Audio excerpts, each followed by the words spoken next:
আমাদের দৈনন্দিন জীবনে কৃষির গুরুত্ব অপরিসীম। আর এই কৃষির মূল ভিত্তি হল মাটি। কিন্তু আধুনিক কৃষিতে অতিরিক্ত রাসায়নিক সারের ব্যবহারের ফলে মাটির স্বাভাবিক গুণাগুণ দিন দিন কমে যাচ্ছে। এই পরিস্থিতিতে অর্গানিক খাদ্যের ব্যবহার অত্যন্ত জরুরি হয়ে উঠেছে।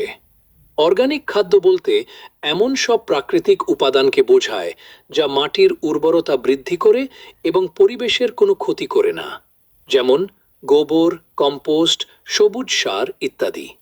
এসব খাদ্য মাটির জৈব উপাদান বাড়ায় এবং মাটির গঠনকে উন্নত করে। রাসায়নিক সার দ্রুত ফলন দিলেও দীর্ঘমেয়াদে তা মাটির জন্য ক্ষতিকর।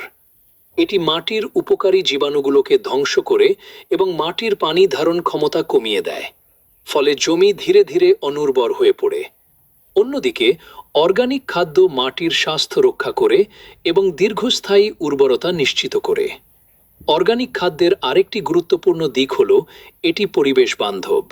এটি মাটি, পানি এবং বায়ু দূষণ কমায়। পাশাপাশি অর্গানিক পদ্ধতিতে উৎপাদিত ফসল হয় নিরাপদ ও পুষ্টিকর, যা মানুষের স্বাস্থ্যের জন্য অত্যন্ত উপকারী। সবশেষে বলা যায়, টেকসই কৃষি ব্যবস্থার জন্য অর্গানিক খাদ্যের কোনো বিকল্প নেই। তাই আমাদের উচিত রাসায়নিক সারের ব্যবহার কমিয়ে অর্গানিক খাদ্যের ব্যবহার বৃদ্ধি করা। এতে মাটি যেমন বাঁচবে, তেমনি আমাদের ভবিষ্যৎ প্রজন্মও পাবে একটি নিরাপদ ও স্বাস্থ্যকর পরিবেশ।